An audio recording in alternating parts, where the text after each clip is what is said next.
Hoxe, hemen... Aseratik entretenigarria izan da gina, Marta. Vale. Zoragarri. Ondo jarrita. Oso, ondo. Esan eta esan ari bai gara Garbine, emakumeen astea ospatzen ari garela gure kaxan. Eta azpimarratu nahi genuke, saio hasi aurretik, horrelako ekimen saio berezietarako deitu izan zaitugunetan, agertu duzun prestutasuna. Bueno, nik uste dut, behartuta gaudela, ez da? Persona batzuk, behintzat, zeo zer, ekarpenen txiki bat egin badezakegu, nik uste dut egin barra dagoela. Nik behintzat egiten dut, saiatzen naiz egiten, eta baten bati ondo baldin badatorkio, entzuten duena edo, fin, ba, nik uste dut. Sentitzen duzu alako erantzukizun bat, Bai, nik sentitzen dut ardura hori, ardura sozial hori, ez da? Eta besteengane bai jartzen dut, norberari bere ardura, ni naiz, nik asko ematen dut, baita hola publikoan ere, baina baita ere eskatzen dut, exigitzen dut asko. Euskal Herrian galdetzen baldin badigu norbaiti, Garbinen bihur nor da, epailea, hori badakiko, baina beste titulu potolo batzuk badauzkazu, hemen dauzkau apuntatuta. Euskal Autonomia Erkidegoko Justizia Auzitegi Nazionaleko magistratua zara, eta itxoin pixka bat zenbiztea. Bai, Euskal Autonomia Erkidegoko Auzitegi Nazionaleko Gizarte Arloko Salako presidentea. Luze, zea da, baina zein da zure lana laburra azalduta?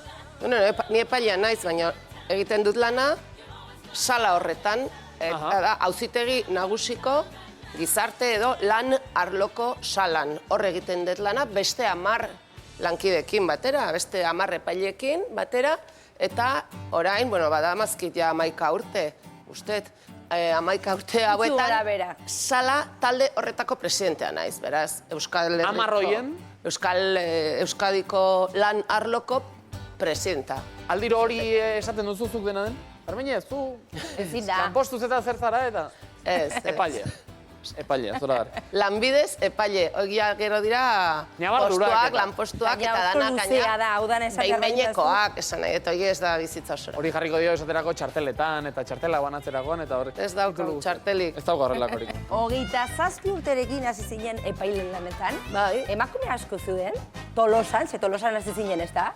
Bai. Gutxi?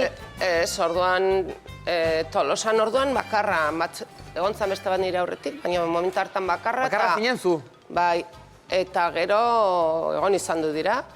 Eta orduan ez ginen emakume asko orokorrean, ez da, karrera judizialean, baina kontuan hartu behar da, Espainian emakumezkok debekatuta gendela, epaile izatea. Benetan? 1976 arte edo. Pentsa, debekatuta. Osa, zan...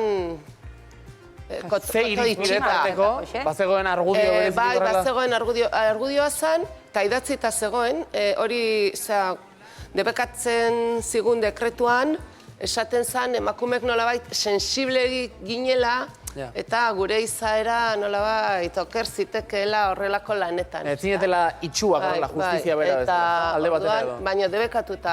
Beraz horregatikan, aurreneko emakumeak sartu ziren, 60. hamarkada horren bukaeran edo 70. hasieran. 76koa bai zen?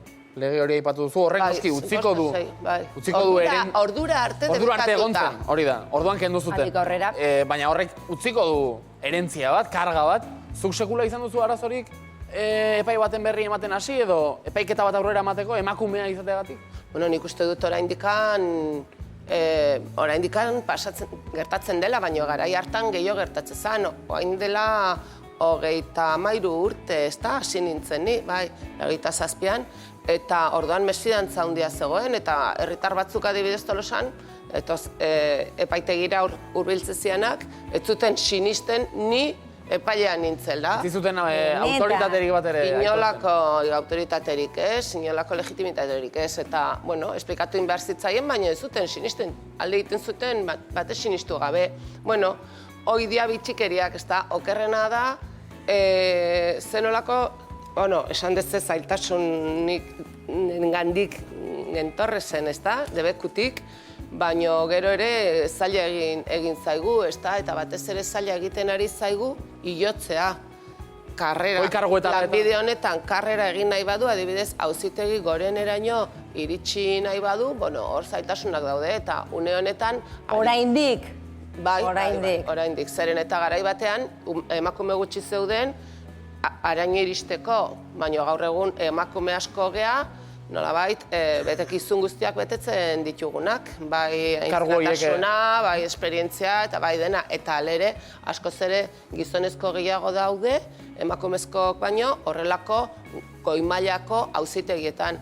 Baina hemen gertatzen dena da, piramide bat, eta oinarrian, askoz emakume gehiago daude gizonezkoak, baino gaur egun gehiago sartzen dira, desentez gehiago, epaile berrik, emakumeak gizonezkoak baino. Pizkanaka, pizkanaka gora guaz. Gero, saiatu behar dugu egiten zilindro bat edo... Hori. Erpin hori behintza pixka bat kamuztu. Baina gaur egun bai, eta adibidez, euneko, zenbaki absolutuak, karrera judizialean, euneko 60 piko emakumeak gara. Eta naldi berrietan behar bada, ia 80, euneko 80. Ea gorantza bide hori ere egiten duten.